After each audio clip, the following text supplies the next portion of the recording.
Hello, I'm Bimo. I'm not a tier 1 pro yet or a coach, but I'm a player who has gone from a hard stuck 16k Masters player to a top 300 M&K fragger. But I, like many others, enjoyed Apex for its unrivaled movement. Some might even call me a movement nerd. Spent a vast majority of my first 1000 to 2000 hours being a Fade clone, always either browsing the movement wiki looking for cool new tech, or spending hours in movement gyms. But as I kept reaching for higher ranks, I really noticed that movement will mitigate damage and save me from situations I should not be in, but it will not kill the other player or end an engagement fast enough to stop a third party from pushing. With this epiphany, I decided that aim was what I needed to focus on, and I wanted to share what information I've obtained from the past couple of months of research with you guys, so you guys can also improve alongside me.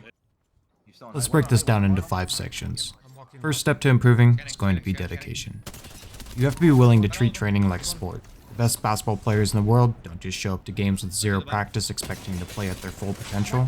They show up every day to workouts and practice to hone their craft. If you want to be one of the best at whatever you're doing, you need to show up with that same mindset. Now, let's move on to what you came here for. Your pure mechanical aim. This is what you practice in aim labs and Kovacs where you're standing still and only using your mouse to aim. Anyone's mechanical aim can be improved by just doing a 10 to 20 minute daily routine. You need to make that 10 to 20 minutes really count. Ask yourself, what are you struggling with the most, or what skills does your game reward the most? Apex, for the most part, rewards strong tracking and good switching skills.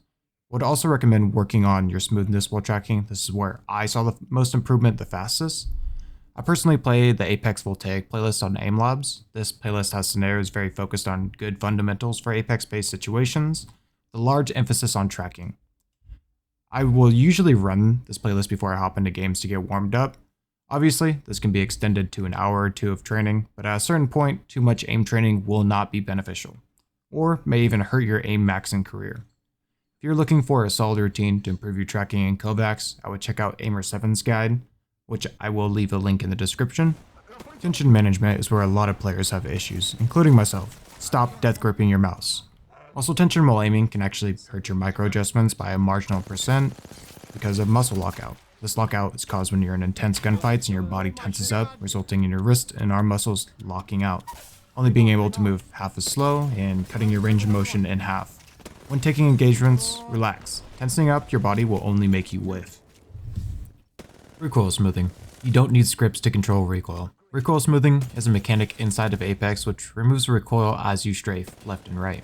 All you need to do is a normal AD strafe to do this. Recoil smoothing is an amazing tool you can incorporate into your game right now and see improvements from.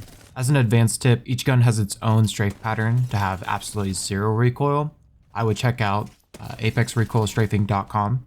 They have some neat little widgets on there that you guys can absolutely use. Aim and dodge.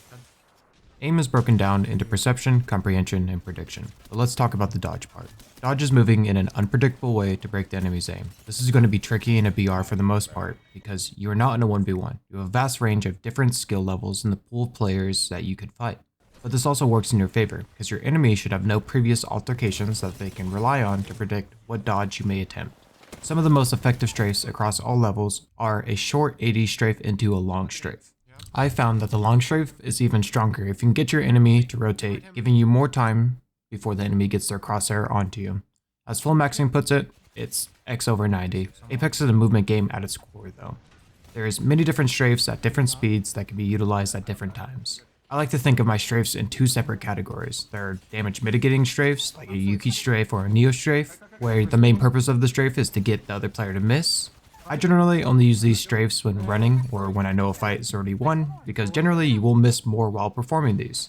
Obviously, there are people who do utilize these strafes extremely well, but I find it more consistent to use what I like to call damage heavy strafes. These are more simplified AD strafes, mirror, anti-mirror strafes, but don't be afraid to throw in diagonal strafes as well to slow the speed at which you're moving left and right on someone's screen.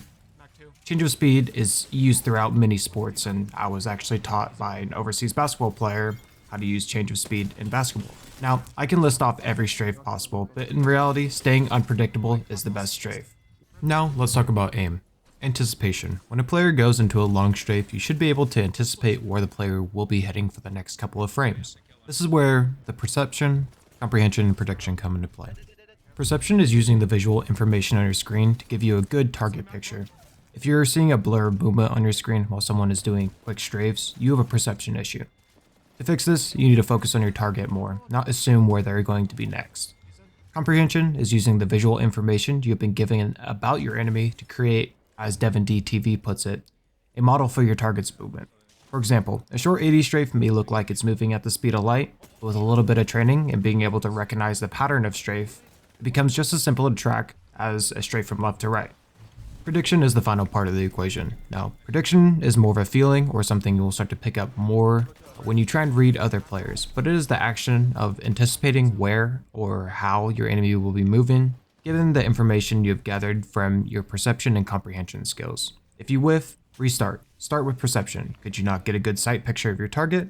Did you miscomprehend what the player is going to do? Are you assuming that the player will be, or are you anticipating? This is what I did to become the player I am today. I wanted to give a huge thank you to Devin D TV, Flowmaxing, and Viscos, and Aimer7 for putting all this information out for free. If you aren't already subbed to them, absolutely go head over there and hit that sub button. If you have any questions, feel free to leave a comment, or comment if you would like me to go more in depth on any of these topics. Thank you so much for sticking around. Love you all. Have a great rest of your day.